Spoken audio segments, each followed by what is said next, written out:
आज का ये एपिसोड शुरू करने से पहले एक छोटी सी बात। क्या आप भी अपना पॉडकास्ट बनाने की सोच रहे हैं? तो एंकर ट्राई कीजिए। ये पॉडकास्ट बनाने का सबसे आसान तरीका है। नंबर 1, ये फ्री है। नंबर 2, इसमें कई सारे ऐसे टूल्स हैं जो आपको अपने फोन और कंप्यूटर पर रिकॉर्ड और एडिट करने की फैसिलिटी देते हैं।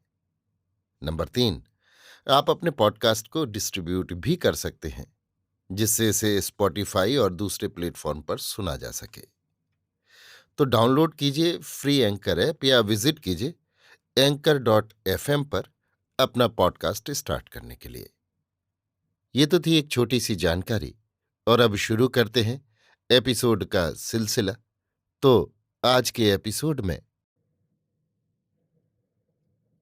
लीजिए सुनिए अयोध्या सिंह उपाध्याय हरिऔध के लिखे उपन्यास अधखिला फूल की 21वीं पंखड़ी, मेरी यानी समीर गोस्वामी की आवाज में। बासमती के चले जाने पर देवहूति अपनी कोठरी में से निकली। कुछ घड़ी आंगन में टहलती रही, फिर ड्योढ़ी में आई। वहां पहुंचकर उसने देखा बासमती पहरे के भीलों से बातचीत कर रही है। ये देखकर वो किवाड़ों तक आई और बहुत फुर्ती के साथ किवाड़ों को लगाकर फिर भीतर लौट गई। जब देवहूति अपनी कोठरी के पास पहुंची, देखा उस कोठरी में से एक जन आंगन की ओर निकला आ रहा है। ये देखकर वो भौचक बन गई। सोचा, राम राम करके अभी बासमती से पीछा छूटा है, फिर ये विपत कहाँ से आई। बड़ा अचरज उसको इस बात का था, ये कोठरी में आया तो कैसे आया। उसमें तो कहीं से कोई पथ नहीं जान पड़ता। देवहूति घबराने को तो बहुत घबराई, पर उसके जी को कुछ ढांढस भी हुआ। उसने पहचाना ये वही जन है जिसने उस अंधियाली रात में उसके कोठे पर कामनी मोहन से उसका सत बचाया था। देवहूति ये सब जानबूझकर कुछ सोच रही थी। इसी बीच उसने पास आकर कुछ दूर से पूछा, देवहूति, मुझको पहचानती हो? देवहूति ने सर नीचा करके कहा, क्यों नहीं पहचानती हूं? जिसने प्राण से भी प्यारे मेरे धर्म की रक्षा की, क्या मैं उसको भूल सकती हूं? आए हुए जन का नाम देवस्वरूप है, ये आप लोग अब समझ गए होंगे। देवहूति की बातों को सुनकर उसने कहा, मैं तुमसे कुछ बातचीत करने के लिए आया हूं। मुझसे बातचीत करने में तुमको कुछ आनाकानी तो नहीं है? मैं नहीं चाहता बिना पूछे तुमसे सारी बात कहने लगूं। देवहूति, मुझको चेत है, आपने उस दिन कहा था, जो लोग धर्म की रक्षा के लिए कभी कभी इस धरती पर दिखलाई देते हैं, मैं वही हूं। जो सचमुच आप वही हैं, तो आपसे बातचीत करने में मुझको कुछ आनाकानी नहीं है। पर बात इतनी है, इस भांति आपसे बातचीत करके मुझको इस सुनसान घर में जो कोई देख लेगा तो न जाने क्या समझेगा। जो कोई ना देखे तो धर्म के विचार से भी किसी सुनसान घर में किसी पराई स्त्री का पराये पुरुष के साथ रहना और बातचीत करना अच्छा नहीं है। आप बड़े लोग हैं, इन बातों को सोचकर जो अच्छा जान पड़े कीजिए। मैं आपसे बहुत कुछ नहीं कह सकती। देवस्वरूप, मैं ये जानता हूं बासमती यहां आई हुई है। दूसरी बातें जो तुम कहती हो, मुझको भी उनका वैसा ही विचार है। मैं कभी यहां ना आता, पर एक तो मैंने देखा, बिना अन्न पानी तुम मर जाना चाहती हो। दूसरे, आज अभी एक ऐसी बात हुई है जिससे तुम्हारी सारी विपत कट गई।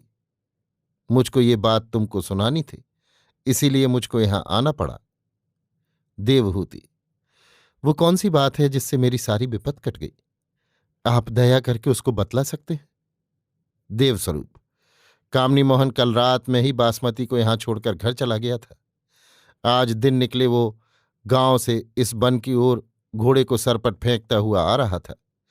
इसी बीच एक गीदड़ एक झाड़ी से दूसरी झाड़ी में ठीक घोड़े के सामने से होकर दौड़ता हुआ निकल गया।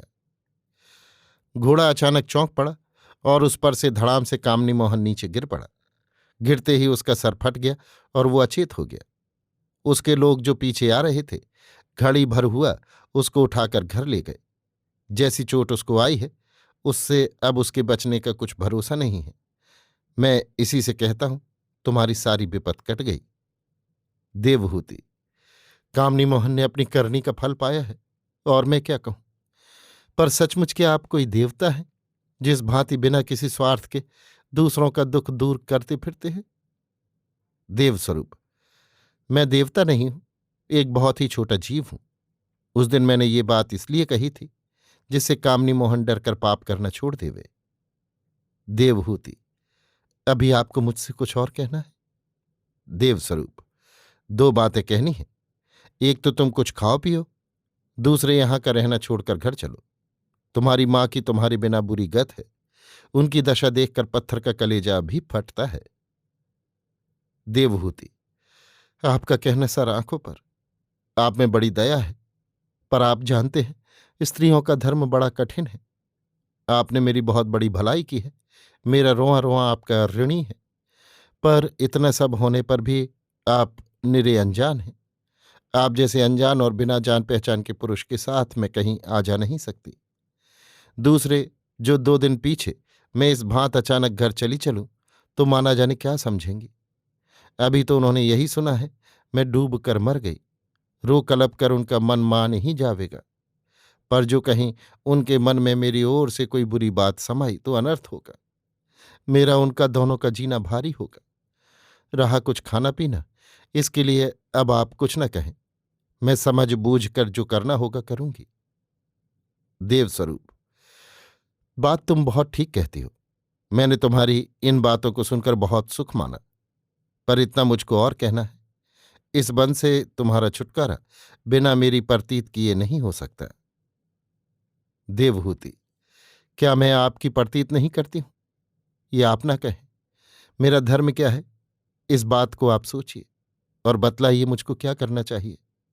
इस जग में सैकड़ों बातें लोग ऐसी करते हैं जिनमें ऊपर से देखने में उनका कोई अर्थ नहीं होता, पर समय पाकर उन्हीं बातों में उनकी बड़ी दूर की चाल पाई जाती है। आज जिसको किसी की भलाई के लिए अपना तन मन धन सब निछावर करते देखते हैं, कल उसी को उसके साथ अपने जी की किसी बहुत ही छिपी चाल के लिए ऐसा बुरा बर्ताव करते पाते हैं जिसको देखकर बड़े पापी के भी रोंगटे खड़े होते हैं। ये बातें ऐसी हैं जिनका मर्म आप जैसे बड़े लोग भी ठीक ठाक नहीं पाते। स्त्रियां क्या हैं जो इन भेद की बातों का ओर छोर पा सकें। इसीलिए उनको ये एक मोटी बात बतलाई हुई है। अपने इन्हीं गिने जान पहचान के लोगों को छोड़कर दूसरे को पति आना उनका धर्म नहीं है। मैं आपसे इन्हीं बातों को सोचने के लिए कहती हूं। रहा इस बंध से छुटकारा पाना, ये एक ऐसी बात है जिसके लिए मुझको तनिक घबराहट नहीं है। अपजस के साथ घर लौटने से जान के साथ वन में मरना अच्छा है। देवस्वरूप: मैं तुम्हारे इन विचारों को सराहता हूं। तुम्हारे धीरज करने से ही तुम्हारी सारी विपत कटती है। देवस्वरूप के इतना कहते ही उसी कोठरी में से एक जन और देवहूति की ओर आता दिखलाई पड़ा। इसके सिर पर बड़ी बड़ी जटाएं थी। उसकी बहुत ही घनी उजली और लंबी दाढ़ी थी जो छाती पर भौड़ेपन के साथ फैली थी। मुखड़े पर तेज था, पर यह तेज निखरा हुआ तेज न था। इसमें उदासी की छींट थी। माथे पर तिलक, गले में तुलसी की माला, बाएं कंधों पर जनेऊ और हाथ में तूमा था। ऐंचले की भांति एक धोती कमर में बंधी थी जो कठिनाई से ठेहुने के नीचे तक पहुंचती थी। स्वभाव बहुत ही सीधा और भला जान पड़ता था। भलमनसाहत रोए रोए से टपकती थी। जब ये देवहूति के पास पहुंचा, देवस्वरूप ने कहा, देवहूति, इनकी ओर देखो, इनको मत्था नवाओ और अब तुम इनके साथ जाकर कुछ खाओ पियो। मैं देखता हूं तुम्हारा जी गिरता जाता है। इनके साथ जाने में भी क्या तुमको कोई अटक रहेगी? देवहूति ने बड़ी कठिनाई से सर उठाकर इस दूसरे जन की ओर देखा। देखते ही चौंक उठी, मानो सोते से जाग पड़ी। उसके जी में बड़ा भारी उलटफेर हुआ। कुछ घड़ी वो ठीक पत्थर की मूर्ति बन गई। पीछे उसकी आंखों से आंसू बह निकले। देवस्वरूप ने उस दूसरे जन का भी रंग कुछ पलटता देखकर कहा, देखो, इन सब बातों का अभी समय नहीं है। इस घड़ी चुपचाप यहां से निकल चलना चाहिए, फिर जैसा होगा देखा जावेगा। यहां रहने में अब कोई खटका नहीं है। बासमती कुछ कर नहीं सकती, पर जब तक कामनी मोहन का क्या हुआ ये ठीक न जान लिया जावे तब तक किसी हाथ आई बात में चूकना अच्छा नहीं। देवस्वरूप की बातों को सुनकर दूसरा जन कोठरी की ओर चला। देवहूति बिना कुछ कहे उसके पीछे चली। इन दोनों के पीछे देवस्वरूप चला। तीनों कोठरी में आए। कोठरी में पहुंचकर देवहूति ने देखा वहां की धरती में एक सुरंग है और उसी सुरंग में से होकर नीचे उतरने को सीढ़ियां हैं। इसी पथ से होकर ये तीनों जन नीचे उतरे। नीचे उतरकर देवस्वरूप ने वहीं लटकती हुई एक लंबी रस्सी को पकड़कर खींचा।